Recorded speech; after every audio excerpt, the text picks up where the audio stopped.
I'm really black. Like, I'm like, damn, like microphone black. Like, so. You're not that black. No, I'm saying at the time, like, yeah. Because it's just something I didn't even think about. Yeah.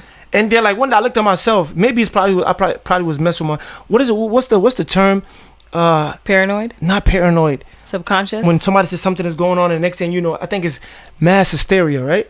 Maybe. I think that's what it is.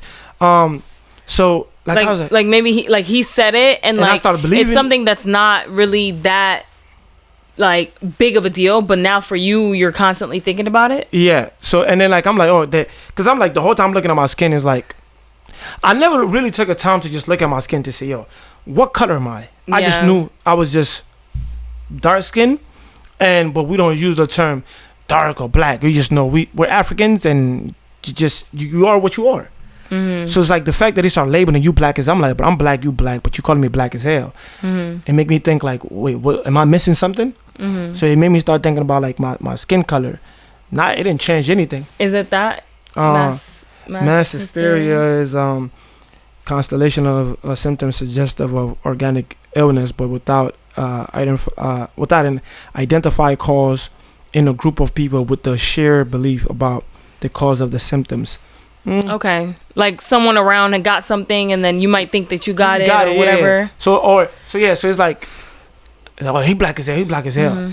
Because some of our friends were from Senegal. So, okay, I would say that. Okay, matter of fact, let me backtrack. So back home, like we know people from Senegal are much darker than everybody else. Mm-hmm. So that part, I knew that part, but I didn't look at it like you are so black. It was just like, we're black, they're black, they darker. Yeah. So it wasn't like we just looked at it, okay, like they just darker. That's Senegalese people. That's Yeah. So and then, until I came to America, it became like, you black as hell, like it's a bad thing. Like I'm affected, I'm dark. Even I knew that back home, but it wasn't like I would hear people saying it and all of that, but it wasn't like within amongst like my group of friends. I think that makes sense. Here, that's what happens. Yeah, I think that makes. I mean, you're in a continent of black people, right? Yeah. Full of black people, and so I think that makes sense. If you went to Europe, same thing. You're around white people. Now you're black, and you know what I'm saying. So I think normally and naturally that makes sense. You were in a continent full of black people, so you didn't really think about it that much or too much. Yeah. If you were to go, whether it's here or Latin America or depends on where in Latin America, but let's say Europe, into a village that like they've never seen white people or a black person, you will for sure realize you're black. yeah, for sure. And then same thing if someone that's grew up in Europe around white people went to Africa, they would be like, maybe it's something that they'll think about versus someone who lives in a very small town or village or whatever, where there aren't that much that many black people or that much diversity. No, that's true. And I just didn't think 11, 12 years old, at that age, you're not thinking deep, right? I thought it was just, I didn't think I had to label myself or like make sure I wear on my shoulder. I thought it was just, I just carry it with me without talking about it or without like highlighting it. Like, yeah, I'm African. Not like you, at that, when I came here, I had to like, I'm this, I'm that, and I'm proud. Back home, I didn't have to do that because I didn't feel like there was no need to do it. Like I didn't have to like enforce it, like because it was just whatever the case may be. Now this is me at 11 in the new culture where it's like you say this, you stand on it, you back it up, and this and that. In the case, whatever the case may be, it makes you more rebellious. It makes you more want to put you in attack mode or defensive mode. What back home it wasn't like that. Yeah, that's interesting. Yeah. That same kind of term, like that same kind of point that you were saying in him, what his comment made you more conscious of the fact that you're black and more thinking about it more and all this other stuff, aware, etc. Do you feel like similarly when it comes to, African American have friction? Do you think like this idea that they have friction, like because we kind of keep saying they have friction, keeps making it an issue or more of an issue than it actually is? Because I'm not saying it doesn't exist. I'm just saying, does it make it like mass. Like the more and more we keep saying, you know how black people and African people can't get along. Yeah, that. Like the more we keep saying stuff like that, I actually personally believe that the more it's pushing that narrative that that's a fact, even though like it does happen for sure. And I think this generation, like the younger generation, you know, more and more are doing a really great job in like bridging the gap. The same way people from all the other cultures, you know, we might have thoughts about or their stereotypes about, whether it's Europeans, Asians, Latin America, whatever the case may be, right? Mexicans, etc. The same way people have stereotypes about all these other things, by speaking to them, by interacting, by becoming part of this melting pot that America is, it's allowing for people to really get to know each other. And even the people that's been here the longest. You have people in, you know, outside of Boston, you know, Massachusetts is a blue state, right? Pretty liberal, but most of it is Boston, right? Because there's a lot of students and stuff. You have people that live like outside of, you know, that area, and that could be racist, right? It's based on their perspective, based on how they grew up and stuff, and they've been in this country for years. And so Africans just, you know, we're now kind of really coming, and so we're doing a good job in kind of learning and stuff. But do you feel like the constant like, oh yeah, well, you know how, you know, white people outside of liberal city are always racist? Yeah, so like, do you feel like kind of continuing to say it and could, like, as if it's such an issue makes it like a hard rule and a hard fact that like it's an issue? The exception is the people that get along with each other, rather than, hey, a lot of people get along with each other. You know, colleges are full and whatever else are full with people getting along with each other, but there are exceptions of a certain generation, and here's the reason why. You get what I'm saying? Yeah, like so you're saying the fact that we're highlighting or putting more emphasis on it, where the issue might be just trivial, but the fact that we keep talking about it, it's making it more bigger than what it needs to be or what it is. Is that what you're kind of? Yeah. Like not the fact that, because I definitely think it's an important conversation to have, but when you pose a question or when you state certain things like, oh yeah, you know, the friction between African and African Americans and you know, Caribbeans. So yeah, because of with that, you know, and then pose a question or continue on, it almost makes it like, I didn't know that was a fact, but okay, now I think it is. You get what I'm saying?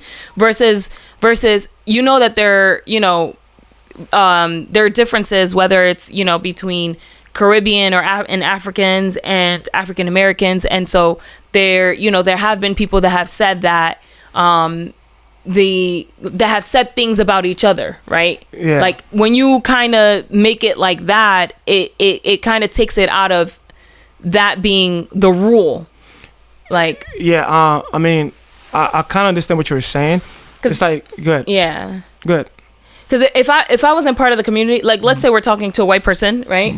And the way that we kind of introduce the topic, in their mind, based on how we set the precedents, they would think like, and actually this has been in I had a conversation. This was a conversation before, and it'd be interesting to bring someone who's outside of both communities. But I think if we were to like the way that it was just posed, it's they might think like, oh yeah, and when they go back home, did you know that Africans and African Americans don't get along and have friction?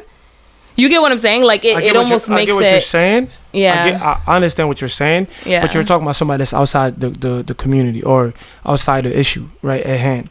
You're talking about, you said just because they're not aware of it doesn't mean it's not a big issue. No, I know. I'm saying, like, I'm not saying it's not a big. I'm saying, are we the way that it's sometimes? But it is discussed. But it is a fact. Does it magnify it more? I'm not saying it doesn't happen. Does it does it make it the rule? Like, does it magnify it more than it actually is? Because to me, I don't look at it as magnifying the facts. If the facts are the facts, the facts are the facts, right? So what I'm saying is, it's like, because okay, to me, like Morgan Freeman said something about like why. Well, somebody asked they asked him a question about racism. I believe, I don't want to misquote him if it was like, wait, why racism still exists or something like that, or why does it exist at all. I think this was around like Black History Month. He said something like, just stop talking about it, right? Some people say, yeah, that's that. You know, maybe we should try that. And some people say, no, we can't stop talking about it because it's still happening. And it happened. It's part of our history, right? So to me, it's like I kind of understand, because I feel like that's.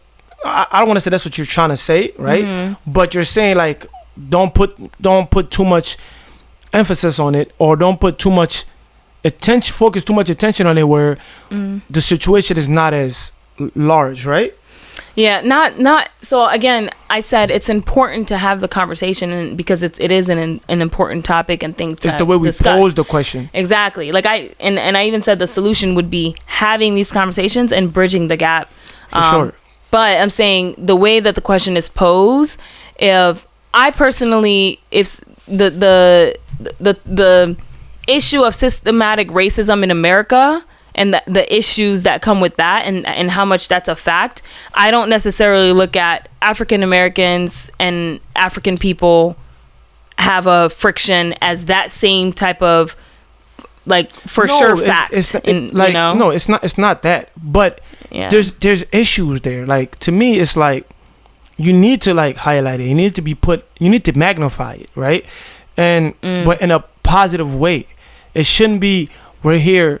It should be we're having a conversation to bridge the gap, to understand each other, to see different perspective, to see what might went wrong. Like something you said that was very, very useful and true. It's the media. The media control how people see things and how people perceive each other and understand each other, right? And it's like it become divisive amongst African and African Americans, right? Where one would say, "Yo, you guys are African American. Well, you guys are African. You guys are not us." And all truthness is like we're all the same, right? You might have different things here and there, but we all come from the same people, pretty much, right? So the reason why I'm saying, like, just because this person doesn't know about it, well, did you know it? Well, great. Then whoever we're talking to about the situation, we need to make them understand that this is the issue, this what we're seeing, and this what we're trying to fix, right? Not just this what it is, and just like they just don't like each other. You know, I think it needs to be addressed, because in due time, we don't address it, the problem become more problematic as we go. It's just because we kind of see it. It's gonna become more problematic, because if you talk to any Africans, right, they're all gonna, soon as you say, "Yo, did they call you?" They're all gonna be like, "Yeah." So it's not like we should stop talking about it, because it might not be that important, or that, let me not say important, large, or maybe the way we word things, but that's the experience though.